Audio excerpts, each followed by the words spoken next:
오늘 본문을 통해서 저는 세 가지 생각을 하게 되었습니다. 처음에 보면은 하나님께서 가나안 땅에 우리를 들어가게 하실 것이다. 두 번째로는 가나안 땅에서 우리가 하나도 빠짐없이 헤렘 명령이라고 하는데요, 진멸시켜야 된다라는 이야기를, 여지를 주지 말고 진멸시켜라 라는 이야기를 하고, 마지막 세 번째로는 너희를 택한 이유는 사랑 때문이다 라는 이야기로 끝이 나고 있습니다. 그래서 이 세 가지의 묵상을 가지고 오늘 하루를 시작해 보려고 합니다. 첫 번째로 저는 1절, 1절을 통해서 하나님의 약속을 듣습니다. 하나님께서는 우리를 인도하실 것이고, 하나님께서는 우리를 들어가게 하실 것이고, 하나님께서는 우리를 위하여 쫓아내실 것이다라는 것. 그래서 오늘 하루 이것이 우리에게 주시는 하나님의 약속임을 믿고, 하나님 오늘 새벽에 말씀하지 않으셨습니까? 저를 인도하여 주실 것이라고. 오늘 말씀해 주지 않으셨습니까? 저를 새로운 지대로 들어가게 만들어 주실 것이라고. 하나님 말씀하지 않으셨습니까? 오늘 저를 위하여 저를 막는 장애물들을 쫓아내실 것이라고 하나님께서 약속하지 않았습니까? 라고 우리가 구할 수 있어야 된다라는 거죠. 이 새벽에 말씀을 듣기 위하여 온 모든 성도님들에게 주시는 하나님의 약속이, 내가 너를 인도하리라, 내가 너를 들어가게 하리라, 내가 너를 위하여 쫓아내리라 라는 이야기가 있음을 우리가 믿으며 이 문구를 되뇌이며 살아가는 것이 필요하다. 하나님의 약속에 대해 묵상을 하게 되었고요. 자, 두 번째로는 2절에 보시면 2절부터 5절까지는 그 사명에 대해서 쓰고 있습니다. 2절에 보면 너에게 넘겨 누가 치는 거죠? 네가 치게 하시리니 라고 이야기를 하는 거죠. 하나님의 역사는 우리의 손으로 이루어진다라는 거예요. 우리가 가만히 멍하니 있고 하나님이 그냥 아무것도 안 하는 그런 모습이, 하나님께서 그냥 다 해줄 걸 그냥 멍하니 쳐다보고 있는 것이 아니라 친히 하나님께서 우리를 도구와 통로로 쓰셔서 하나님의 역사를 이루실 것을 말씀하고 있다라는 겁니다. 홍해를 가를 때도 그렇고 여리고성이 무너질 때도 그렇고 이스라엘 백성들은 하나님의 능력이 없어서 우리를 쓰는 게 아니라는 사실을 보아야 했습니다. 홍해 앞에 섰을 때 모세가 이스라엘 백성에게 너희는 가만히 서서 이 모든 일들을 보면서 하나님이 우리의 여호와가 됨을 봐야 된다라는 이야기를 하거든요. 여리고 성도 똑같은 거죠. 그저 이스라엘은 빙글빙글 돌다가 소리 한번 질렀을 뿐인데 성읍이 무너져 내리는 것을 보며 내가 노력한다고 하나님에게 손 얹는 것이 아니라 하나님께서는 자기의 역사에 나를 동참시킴으로써 자기의 기쁨을 나 또한 누리게 하려고 하는 것이구나 라는 것임을 기억해야 된다라는 거죠. 여호수아에 보면은 헤렘 명령이 제대로 지켜졌느냐, 이 진멸 명령이 너무 폭력적이고 잔인한 건 아니냐라는 생각들이 들 때가 있습니다. 그런데 우리가 기억해야 될 것은 먼저 출애굽기, 민수기 이런 부분에서 계속 강조되는 건 이방 민족들, 이스라엘과 함께하는 약자들에 대한 철저한 배려를 하나님께서는 굉장히 강한 어조로 설명하고 계시다라는 거예요. 하나님은 사랑의 하나님이시라는 거죠. 강자 독식의 하나님이 아니라 그 공동체 안에 있는 약자를 철저하게 헤아리시는 약자의 하나님임을 우리가 기억해야 되고, 두 번째로는 성경 안에서 하나님은 열방의 하나님, 천지를 창조한 모든 만물의 주인으로 등장하고 있다라는 겁니다. 그래서 이스라엘은 이스라엘을 위한 계획이 있듯이 가나안 민족은 가나안 민족을 위한 계획이 있음을 믿어야 되고, 이런 부분에 있어서는 철저하게 하나님의 칼날이 되어서 아닌 건 아니라고 이야기하고 아닌 건 아니라고 보여주어야 되는 단호한 결의가 필요하다라는 것이 이스라엘에게 주어진 이 헤렘 명령, 진멸 명령이었음을 기억해야 됩니다.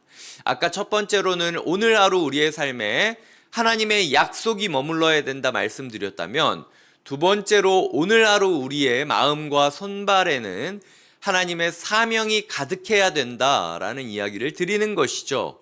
타협 없는 순종, 여지 없는 순종. 하나님께서는 그게 무엇이든 간에 너의 삶에 완벽한 순종을 하기를 원하고 계시다라는 마음이 있음을 우리가 기억해야 될 것입니다. 이게 뭔지 제가 정확히는 몰라요. 왜냐하면은 각자의 마음 가운데 성령님께서 주시는 도전이 있겠죠. 제가 이 말씀을 전할 때 하나님께서 성도님들, A라는 성도님들에게는 너 그거 그 어제 네가 고민했던 그거야.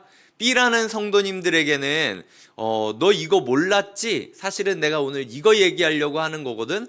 한 번도 이 문제를 생각해 보지 못했지. 이런 식으로 각자 다른 문제일 수 있겠지만 결국은 하나님께서는 우리에게 100%의 순종을 요구하고 있다라는 사실을 잊지 마셔야 한다라는 것이죠. 하나님께서는 이스라엘 사람들이 연약하고 부족하다라는 걸 알고 있었지만 그럼에도 불구하고 나를 사랑하기 때문에 100% 헌신해 주기를 바라고 있음을 우리가 잊지 말아야 된다라는 겁니다.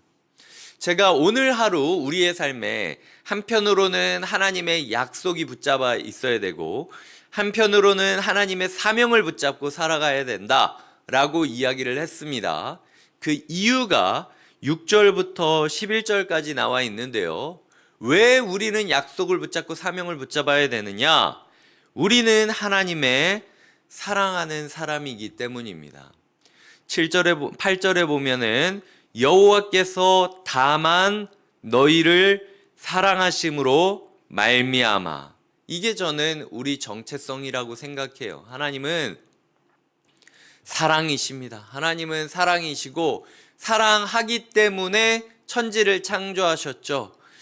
태초에 만물이 있을 때에 하나님의 명령, 있으라라는 명령이 있었고 그 명령 가운데 만물이 순종을 하여 자기의 모습을 갖추었을 때 하나님께서는 그 순종한 하나님의 백성들, 하나님의 만물을 가리켜 좋았더라라고 표현하고 있습니다. 사랑하기 때문에 부르셨고 사랑하기 때문에 창조하셨고 창조된 백성을 보면서 좋았다, 심히 기뻐하시는 기쁨이 있었다라는 것이죠. 오늘 제가 새벽에 한 책을 읽으면서 그 이종태라는 분이었나, 그 C.S. 루이스라는 사람의 책을 번역했던 분이 쓴 경이라는 세계라는 책이었는데 그 책에 보면은 하나님은 사랑이시다. 하나님이 사랑인 증거는 하나님께서 우리가 뭔가 잘하고 잘못하기 이전에 있으라라고 명령하시며 우리를 창조했기 때문이고 하나님의 존재 자체가 사랑이라면 I love you라는 것이 하나님의 정체성인데 이 I love you라는 말의 뜻에는 대상이 항상 존재하지 않느냐. 그러니까 하나님께서는 우리가 잘하건 잘못했던 간에 우리를 사랑하는 마음은 끝까지 변하지 않을 것이다. 왜냐하면은 하나님은 사랑이시기 때문에 네가 잘하던 잘못하던 간에 사랑의 하나님은 여전히 우리를 사랑하실 거라는 거죠. 이 글귀를 읽으면서 그분이 마지막에 책 마지막 문장을 뭐라고 쓰냐면 우리는 사랑받고 있습니다. 그러므로 존재합니다. 라는 문장으로 그 책을 끝냅니다.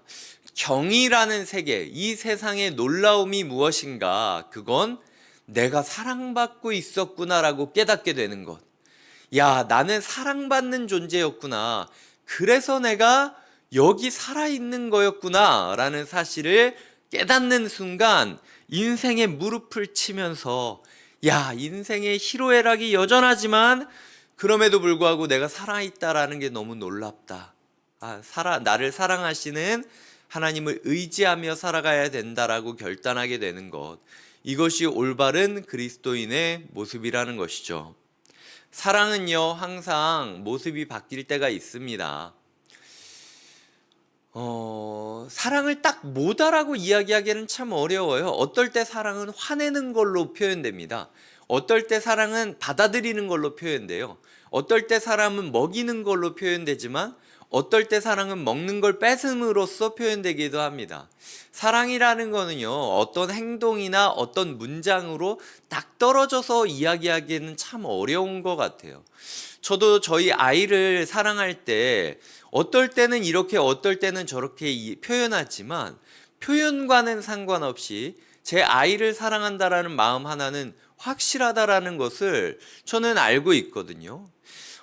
저희 아이가 태어났던 게 새벽 5시, 4시 반에서 5시 사이 정도였습니다.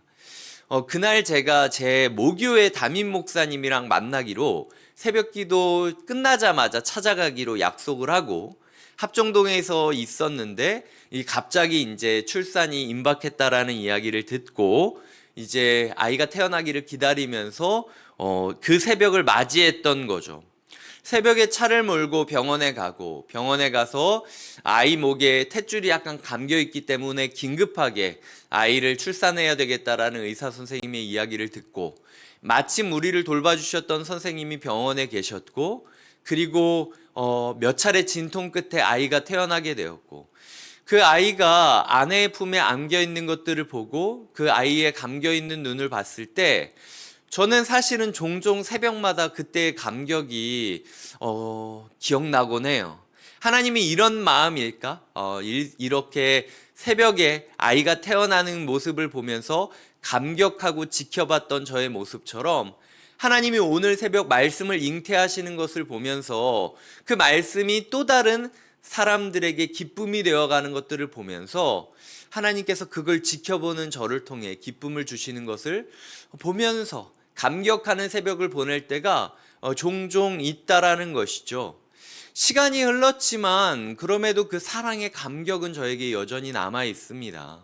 하지만 그 감격이 똑같은 모습으로 표현되는 건 아니라는 이야기를 드리고 싶어요. 오늘 하루 어떤 성도님에게는 하나님의 꾸짖음으로, 어떤 성도님에게는 하나님의 침묵으로, 어떤 성도님에게는 하나님의 따스함으로, 어떤 성도님에게는 하나님의 강렬함으로 하나님께서 함께 하시겠지만 모두 똑같다. 하나님은 사랑이시라는 것.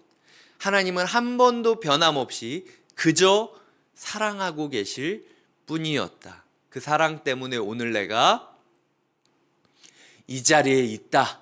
그러니 오늘 하루 하나님의 사랑 하나 신뢰하며 나는 사랑받는 자다. 그러니 하나님의 약속을 붙잡으리. 나는 사랑받는 자다. 그러니 내가 하나님의 사명을 따라 하나님을 사랑해야 되지 않겠는가? 하나님의 사랑받는 자로서 살아가시는 하루 되시길 주님의 이름으로 축복드립니다. 기도하시겠습니다. 하나님, 그저 우리를 사랑하시기 때문에, 우리의 숫자가 많고 우리가 하나님께 열심히 순종했기 때문에 우리를 사랑하셨던 것이 아니라 그저 하나님이 사랑이시기에 우리를 사랑하고 계심을 깨닫게 하여 주시옵소서. 그 사랑 위에서 약속을 붙잡고 그 사랑 위에서 사명을 붙잡고 살아가는 하루 되게 하여 주시옵소서. 감사하고 예수님의 이름으로 기도드립니다. 아멘.